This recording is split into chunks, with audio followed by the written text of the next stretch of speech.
October 12, 1943, 23,000 feet over the Rhineland, B-17 Flying Fortress 423067 shuddered as if punched by an invisible fist. A 20mm cannon shell slammed into the No. 3 engine, tore through the cowling, and detonated deep inside the nacelle. The propeller surged once, then began to vibrate violently. Thick black smoke boiled out along the wing. In the left seat, First Lieutenant Robert Hayes felt the control yoke shudder in his hands. The nose dipped 15 degrees before he could catch it. Behind the cockpit, in the radio room, Sergeant Mike Donnelly saw a jet of hydraulic fluid spray across the bulkhead like blood from a severed artery. The Flying Fortress was dying, and England was still 140 miles away. Above and off the bomber's right wing, First Lieutenant James Howell watched it happen. His P-47 Thunderbolt, Jersey Thunder, stenciled in neat white letters below the cockpit, rolled gently as he banked to keep the crippled B-17 in sight. Howell was 24, a Jersey farm boy with 312 combat hours over Europe and 72 missions behind him. He had seen what happened to stragglers. Ahead, the main bomber stream plowed on, tight and disciplined, leaving 423067 behind without a wobble in formation. That was standard procedure. One wounded aircraft could not drag an entire group to its death. Hayes understood that as well as anyone. His co-pilot, Lieutenant Frank Morrison, already had the numbers running in his head. 3 good engines, max power maybe 160 indicated, descent rate bleeding off at 200 feet per minute, and the Luftwaffe somewhere out there, circling like sharks. Howell thumbed his radio switch. "Big friend, this is Jersey 27. I have you visual. Stay with me." Hayes' voice came back tight but steady. "Jersey, we're losing hydraulics. No. 3's on fire. Can't hold altitude." "Copy, big friend. I'm not going anywhere." It was a promise he had no authority to give. Howell glanced at his fuel gauge. 58 minutes remaining. On paper. At combat power, that number would shrink. The wounded bomber was limping along at barely 140 knots. England lay almost due northwest. The math would not be kind to anyone. The mission had started almost 6 hours earlier at Thorpe Abbotts, home of the 100th Bomb Group. The briefing had promised moderate opposition. The briefing had been disastrously wrong. 320 B-17s crossed the channel that morning. Over 400 German fighters rose to meet them. Bf-109s and FW-190s from a dozen Luftwaffe fields. The sky became a slaughterhouse. Bombers went down in flames, tumbling through the bomber stream, shedding parts and men. P-47 escorts fought like madmen to hold the line, but their fuel limits were iron. At the German border, they had to turn back, tanks nearly dry, leaving the bombers to run the gauntlet alone. Hayes' fortress had taken its first wound over the target. Flak burst beneath them, jagged metal punching through the thin aluminum skin. In the ball turret, Sergeant Eddie Martinez felt hot splinters tear into his left shoulder. In the waist, Corporal Tommy Briggs' helmet rang like a bell when a fragment dented the steel but miraculously failed to punch through. He went down unconscious, but alive. Then the fighters came. 4 FW-190s dropped out of the sun from 11 o'clock high, wings winking with muzzle flashes. From the top turret, Sergeant Richter hosed 50 caliber fire into the lead attacker. Tracers arced into the German's engine.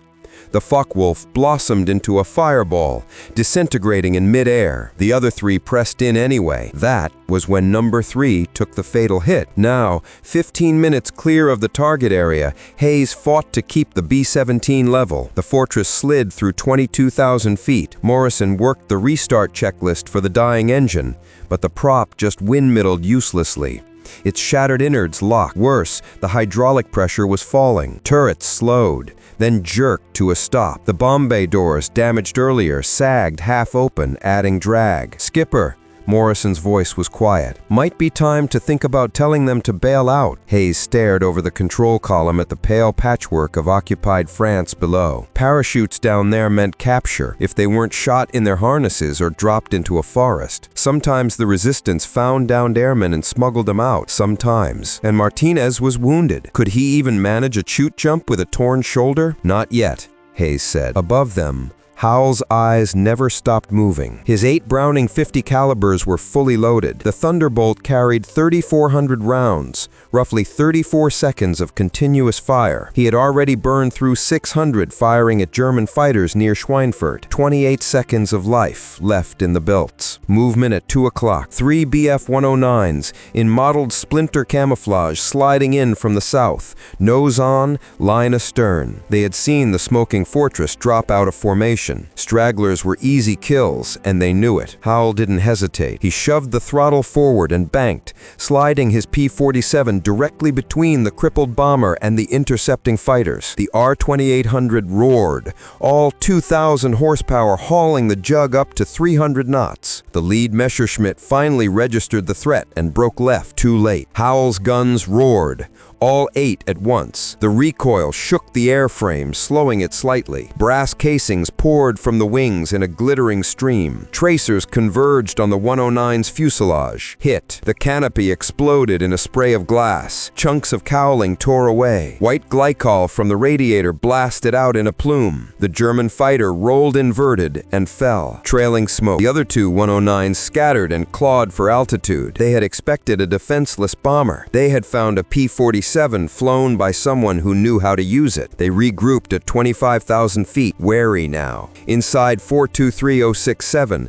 the crew heard Howell's guns and felt the aircraft vibrate under their feet. Hope flickered in the intercom circuit. Someone was up there with them. "Jersey, thanks for the save," Hayes transmitted. "But you're burning fuel. You should head home." "Negative, big friend. You've got company all the way to the fence." The fence. Fighter pilot slang for the English coastline, 90 miles away. At 140 knots over the ground, that meant 38 minutes of flight. Howell checked his gauge again. 42 minutes of fuel. On paper, it was going to be close. The B-17 kept sinking. 20,000 feet. 19. Hayes tried to arrest the descent, but physics didn't bargain. 3 engines couldn't keep a shot-up fortress and half-open bomb bay doors at cruising altitude. At 18,000 feet, they entered a thin layer of cloud. For 30 seconds, they flew blind, instruments only. Artificial horizon, rate of climb, needle and ball. When they burst into clear air again,